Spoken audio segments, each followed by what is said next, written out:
आगे बढ़ते हैं, बात करते हैं वन नेशन वन इलेक्शन को लेकर गठित कमेटी की, जिस पर राजनीति तेज हो गई है। शनिवार कमेटी को लेकर नोटिफिकेशन जारी किया गया, जिसमें कमेटी चेयरमैन सदस्यों के नाम जारी किए गए, लेकिन कांग्रेस ने इस नोटिफिकेशन पर सवाल उठा दिए।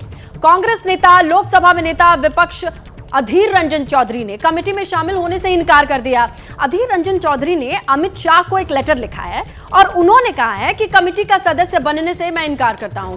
उन्हें कोई झिझक नहीं है ये कहने में। दरअसल कांग्रेस ने राज्यसभा में नेता प्रतिपक्ष मल्लिकार्जुन खड़गे को कमेटी में शामिल न करने पर ऐतराज जताया है और साथ ही पूर्व नेता प्रतिपक्ष गुलाम नबी आजाद को शामिल करने पर सवाल उठाए हैं। और इन दोनों चीजों का जो क्यूमुलेटिव इंपैक्ट है वो ये है कि अधीर रंजन चौधरी ने इस कमेटी का सदस्य बनने से इनकार कर दिया। बाकायदा एक चिट्ठी लिखी अमित शाह को और कहा कि मुझे कोई गुरेज नहीं है, कोई झिझक नहीं है ये कहने में कि मैं इस कमेटी का सदस्य नहीं बन सकता हूं। जहां नेता प्रतिपक्ष को नहीं पूछा गया और जिस तरीके से इस कमेटी का गठन किया गया, यहां पर पार्शियलिटी हो सकती है। और इसी पर अधिक जानकारियों के साथ जैनेंद्र हमारे साथ लगातार बने हुए। जैनेंद्र, वजह क्या बताई जा रही है? जैसे कि खड़गे को शामिल ना करने को लेकर कांग्रेस नाराज है, ये बात सामने आई। गुलाम नबी आजाद को क्यों शामिल किया गया, इसको लेकर भी नाराजगी। अब अधीर रंजन चौधरी ने जो खुद को इस कमेटी से अलग कर दिया है, इसके पीछे की वजह क्या बताई जा रही है? बिल्कुल, अधीर रंजन चौधरी जो लोकसभा में कांग्रेस के नेता हैं, उन्होंने जो चिट्ठी लिखी रिफ्यूजल करने के लिए इस कमेटी से अपने नाम का, उसमें 3 बिंदु उन्होंने बताए। पहला, उन्होंने ये बताया कि जो प्रस्ताव है ये प्रस्ताव ध्यान भटकाने के लिए है, अधीर रंजन ने आरोप लगाया। और इसके अलावा उन्होंने मल्लिकार्जुन खड़गे को शामिल ना करने का सवाल भी उठाया और इसकी व्यवहारिकता पर भी सवाल उठाए, एक देश एक चुनाव को लेकर के। और इसी को लेकर उन्होंने अपना नाम इस कमेटी से वापस ले लिया। बात करने के लिए मेरे साथ ज्यादा प्रमोद तिवारी हैं, राज्यसभा में कांग्रेस के उपनेता हैं। आप लोगों की क्या आपत्ति है एक देश एक चुनाव से, और जिस तरीके से अधीर रंजन ने अपना नाम वापस लिया, आप लोग किस बात से ज्यादा नाराज हैं? खड़गे को ना शामिल करने से या गुलाम नबी आजाद को शामिल करने से? कांग्रेस पार्टी इसको जरूरी जो मुद्दे हैं, महंगाई, बेरोजगारी, भ्रष्टाचार, इनसे ध्यान हटाने के लिए एक शिगुफा मांगती है। एक फेंक दिया फिर मोदी जी ने। डेट कौन सी चुनी?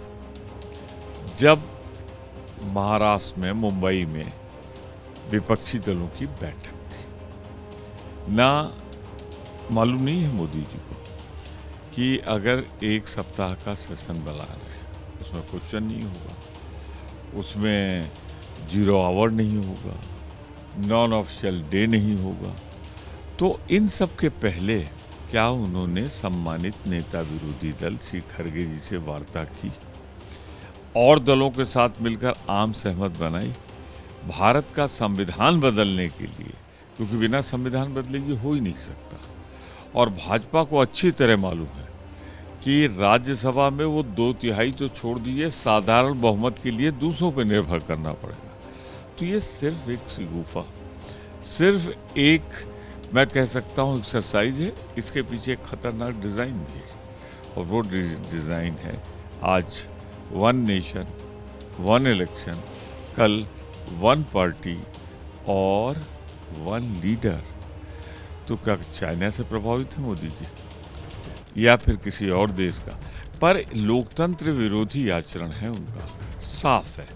अगर कोई ऐतिहासिक कदम उठाना था तो कहते नेता विरोधी दल सहित विरोधी दल के लोगों से वार्ता, पहले ही वार्ता होनी चाहिए। लेकिन जो कमेटी का कंपोजिशन है, जिसको लेकर अधीर ने सवाल भी उठाए, बिल्कुल ये भी कहा कि इस कमेटी से तो साफ है। यहाँ एक बड़ी खबर आई है, ये दर्शकों से साझा करते चले ज्ञानेंद्र, जहां पर ये कहा जा रहा है कि ये न सिर्फ ध्यान भटकाने के लिए, क्या आने वाले वक्त में वन नेशन वन पार्टी करके चाइना की तरफ हम बढ़ना चाहते हैं, ऐसी मंशा है मोदी जी की। इस पर बड़े सवाल उठाए गए हैं कांग्रेस नेता प्रमोद तिवारी की ओर से।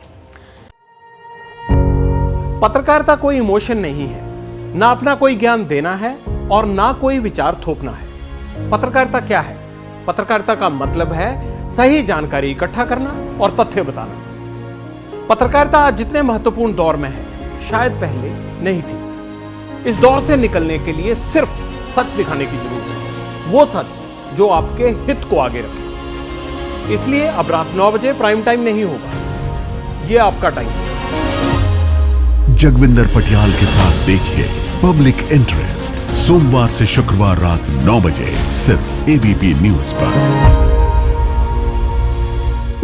एबीपी न्यूज आपको रखे आगे।